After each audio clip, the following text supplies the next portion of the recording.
नमस्कार दोस्तों, मैं लक्की और आप सबका स्वागत है स्टोन सेतु पर।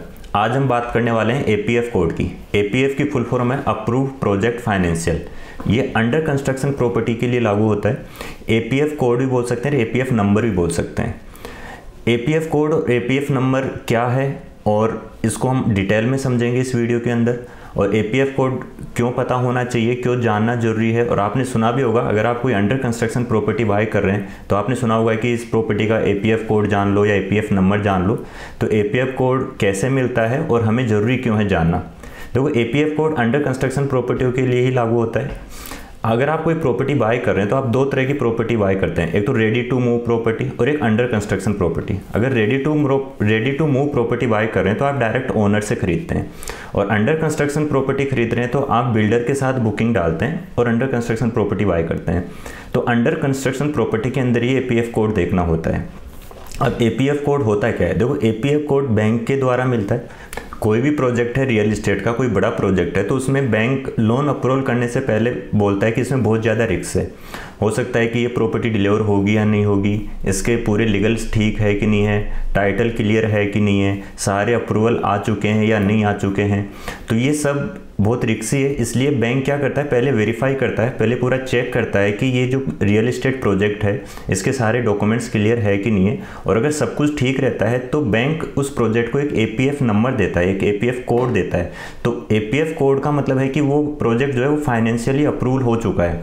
तो ये एपीएफ कोड देने से पहले बैंक अपनी पूरी चेकिंग कर लेता है, जिसे हमें भी काफ़ी बेनिफिट मिलता है। अगर हम एपीएफ कोड की परिभाषा दें या डेफिनेशन दें सिंपल लैंग्वेज में, तो ये एक तरीके का यूनिक कोड होता है जो बैंक और housing finance company under construction project को होम लोन रिक्वायर्ड के लिए देती हैं। तो मान लीजिए एक अंडर कंस्ट्रक्शन प्रॉपर्टी है और उसका लोन अप्रूवल करना है बैंक को। तो लोन अप्रूवल करने से पहले बैंक चेक करेगा कि उसका टाइटल क्लियर है कि नहीं है, उसका लीगल और टेक्निकल सही है कि नहीं है, उसके अप्रूवल आ चुके हैं कि नहीं आ चुके।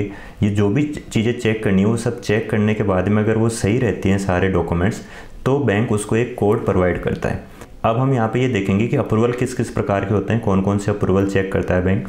तो बैंक बिल्डिंग प्लान चेक करता है, स्ट्रक्चर प्लान चेक करता है, वाटर पाइपलाइन के प्लान चेक करता है, इलेक्ट्रिसिटी प्लान चेक करता है, और कुछ एनओसीज भी चेक करता है, जैसे इन्वायरमेंट एनओसी हुई, वाटर और पोल्यूशन बोर्ड की एनओसी हुई।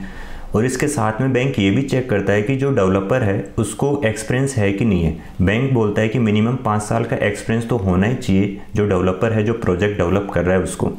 और साथ में कुछ बैंक सर्टिफिकेट भी मांगते हैं कि जैसे आईएसओ सर्टिफिकेट है, वो भी होना चाहिए। तो ये सब चेक करने के बाद में ही बैंक एपीएफ कोड रिलीज करता है, मतलब एपीएफ नंबर देता है। और इस नंबर को मिलने के बाद में ये कंफर्म हो जाता है कि जो प्रोजेक्ट है वो पूरे तरीके से ठीक है, उसके डॉक्यूमेंट सारे ठीक हैं, उसका प्रोजेक्ट के जो भी प्लान है, जो भी एनओसीज हैं, वो सब आ चुकी हैं। तो इससे चेक करने से फ़ायदा हमें ये मिलता है कि हमें बाकी और चीज़ें वेरीफाई करने की ज़रूरत नहीं पड़ती, क्योंकि एपीएफ कोड आ गया तो मतलब एक तरीके से वो प्रोजेक्ट ठीक है। और एपीएफ कोड जो है वो आप ऑनलाइन चेक कर सकते हैं। सभी बैंक्स के जो एपीएफ कोड है वो गूगल के ऊपर मिल जाते हैं, आप गूगल के ऊपर सर्च करके चेक कर सकते हैं। पूरी लिस्ट रहती है बैंक की जिन जिन प्रोजेक्ट को एपीएफ कोड इशू कर रखा है। अब हम लास्ट में बात करते हैं कि एपीएफ कोड इंपॉर्टेंट क्यों है। तो देखो, एपीएफ कोड चेक करने से बाद में हमें श्योर हो जाता है, 100% श्योर हो जाता है कि ये जो प्रोजेक्ट है वो इन्वेस्ट करने के लिए बिल्कुल ठीक है।